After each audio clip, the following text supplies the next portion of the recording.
Hi, my name is Kimberly, and this is our lesson 8. Oh, 8 video reflection. So, decision making is something we all do daily, every minute of the day. It can be in our personal lives, it can be in our professional lives. We all do it. It can be small, it can be big. This can do with our careers, our relationships, our organizations. It's important to know that it's going on throughout our whole life. And people often assume decisions are only based on logic. But I think creativity, pressure, experience, emotions, all of these things have to affect how someone handles decision making. So for our first prompt, focus on the 5-step decision making model and why the very first step may actually be the most important. So what is the 5 steps? Identify the problem, generate alternatives, evaluate alternatives, choose a solution, implement the solution. So the first step is the most important because if a problem is identified incorrectly, then every other step, it becomes flawed. So say the problem is you're missing, you need shoes.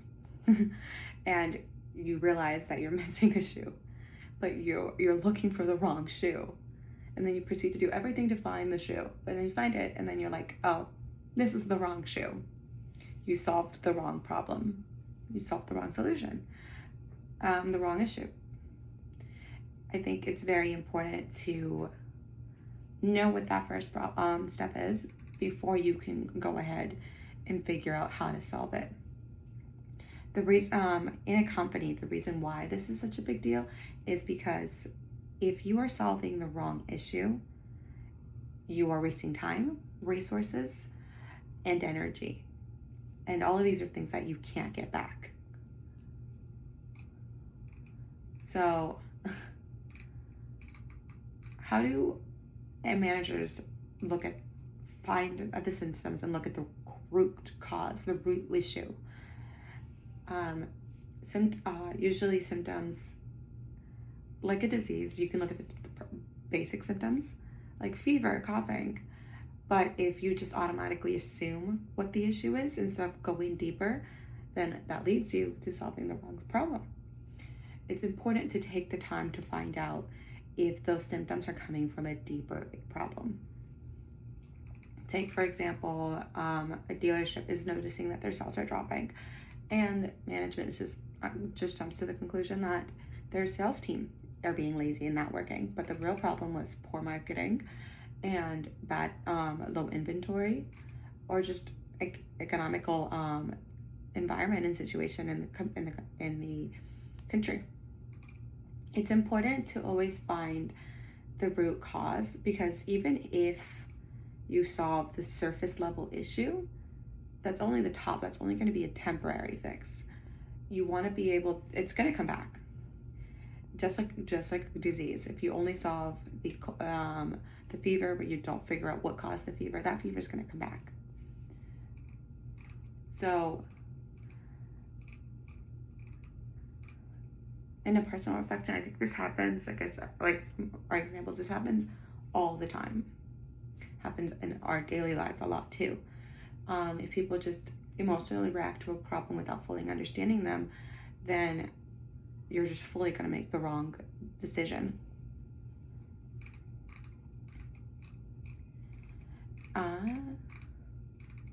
For our second prompt, once organizations understand problems correctly, the next challenge becomes deciding how much information and effort should go into making the decision. So, what is good enough? What becomes too much? The idea is you want to satisfy the solution rather than make it perfect.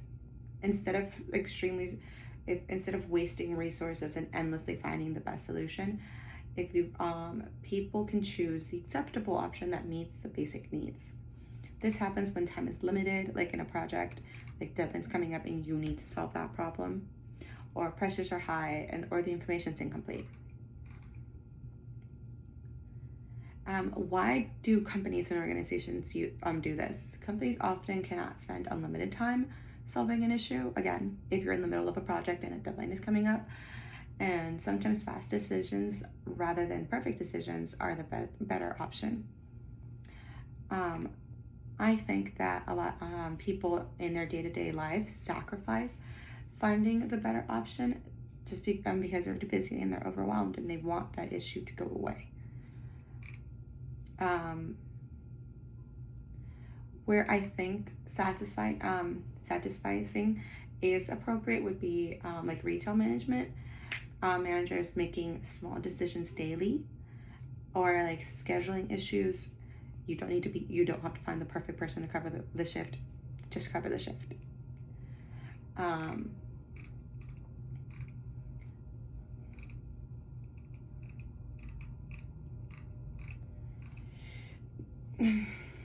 Where companies where I think satisficing would not be appropriate.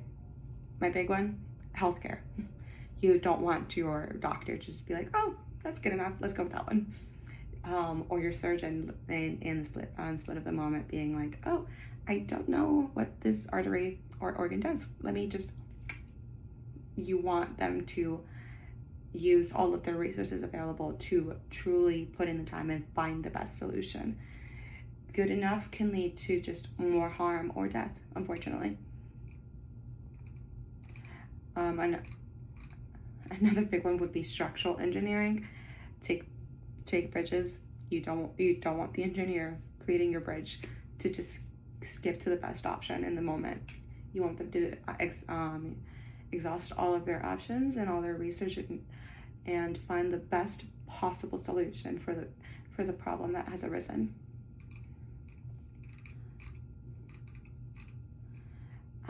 For our third prompt, we are talking about relationship between creativity and innovation.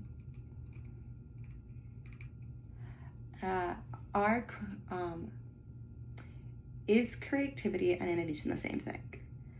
I don't think so. Can they exist one without the other? And why do organizations need both? So creativity is the process of coming up with brand new ideas. You're thinking differently, you're imagining new possibilities. Innovation is the process of successfully applying those ideas to bring them to life. And then I think the best way to describe this would be creativity is the idea, innovation is the execution of the idea. So, theory to fact. I think it's important that you know that creativity comes first before innovation. You need to be able to come up with the idea, with the thought process before you can even start figuring out how to bring it to life. An example of this would be coming up with the idea of electric cars. Before you can even figure out how to make that a reality, someone had to think of the idea. So I don't think it's completely possible to have innovation without creativity. Now, do I think things happen accidentally? Yes, which is why I don't think it's 100% no. But I think even the smallest innovation had to come from a sense of creativity. Innovation means changing something or even improving something. So this requires thinking beyond the current methods that are present. You need to have a sense of outside the box thinking for this to happen. An example of this would be improving app's design, or even just taking an idea of take the little grocery bags at the store where you put your produce. That idea already existed, but the innovation was adding open here at one side of the bag. That made a current product better. Now, I don't think innovation requires an extreme sense of creativity. Like I said, it could just be taking a a current existing idea and making it a little better, making it easier to use. An example of this would be fast food restaurants and when they implemented drive-thrus. Or even smaller innovation is improving the drive-through system. Another one would be retail companies, like storefronts, coming up with the opportunity to do at-home delivery methods. So is it possible to be creative without innovation? This one is 100% yes. You can be extremely creative. You can think of new ideas, new improvements in bed, in the shower, just walking around, and just never do anything about it. Creativity alone does not guarantee something to succeed or to have to do action. You can just do it in every day. So a real life example would be, may somebody have an idea for a new color or a new dress, or you see a dress in the store and you're like, oh wow, this would be better if they had this, but you never took it upon yourself to do that. You had the creativity, you just didn't have the innovation. So why do companies need both? So I think companies need both creativity and innovation because creativity typically generates possibilities and new opportunities, while innovation turns those opportunities and possibilities into results, into benefits for the company. I think a lot of organizations struggle because they either value one or the other, or they value neither. I think some companies will encourage ideas, but it's more of a surface level encouragement, and they never try to implement those ideas. So they're not really reaping the benefits of the creativity.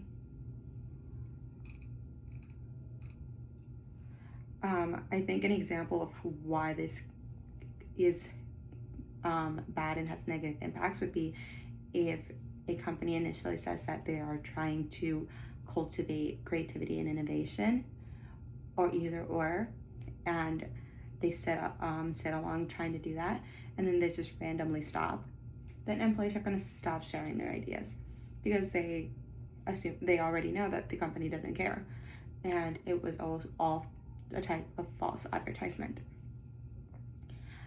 Over time, this can be very negative on a company because this leads to employee frustration. This leads to a company just becoming stagnant or even resistant to change. And while this can be a bigger picture effect, it can also trickle down to an employee effect, because if employees feel like they're not being heard or appreciated, then they're going to start wanting to make a change. So that can lead to a higher turnaround. That can lead to employees just doing the bare minimum. Like I said, a lack of innovation and creativity can have many different effects that we didn't even expect. I think innovation really matters today because we're such a big society now.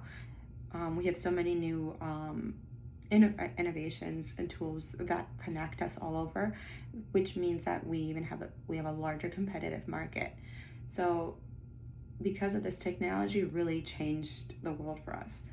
So now customers are expecting better things changing. They're expecting their feedback to matter and be heard. Not that that's a bad thing. It should be heard. But it's now something that companies need to listen to, or else that can also lead to issues of customers feeling like they don't matter and they don't want to do repeat business because nothing is being improved.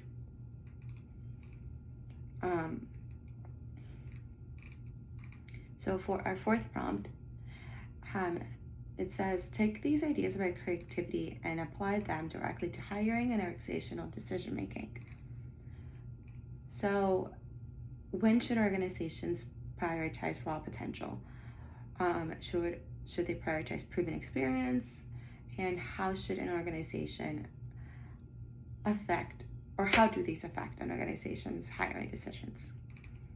So a creative potential is the natural ability to be creative, right? Then there's a strong imagination and problem solving ability, or just high future potential but less experience. So practice creativity is creativity that's already been developed through experience. This is a proven experience, proven real life in environments, and has been tested, and it's predictable. Now, I think that in certain situations, creative potential can work. Think of like a startup environment. Startup from the get-go is the place for innovation and creativity. It's often for fresh ideas and adaptability. It's an ever-changing environment. Startups value the flexibility, value the risk-taking, and the unconventional creative thinking.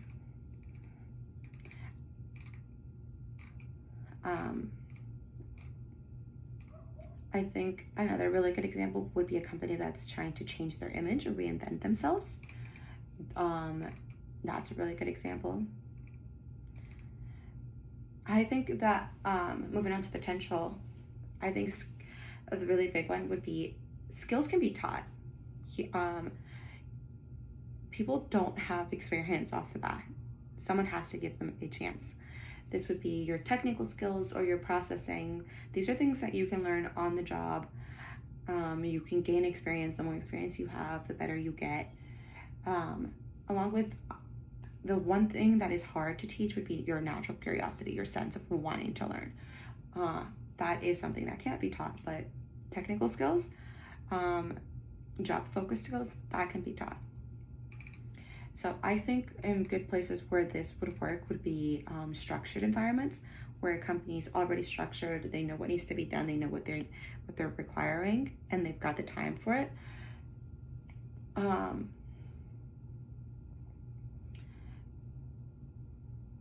Sorry, I read the wrong thing. But practiced creativity. Sorry, this would be in a high-paced environment.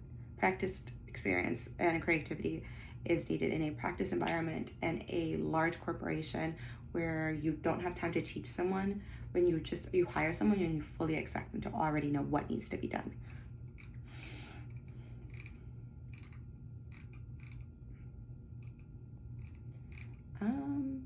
So from personal experience, I think that the stronger organizations try their best to have a variety of both types of people. Experienced employees, they help to provide knowledge, they help provide the stability that a company needs, but creative potential employees are the ones that are constantly bringing innovation, creativity, they're bringing fresh ideas and new energy. I think hiring decisions should match the organization's needs and culture, and some environments need fresh potential while others benefit more from having seasoned experience.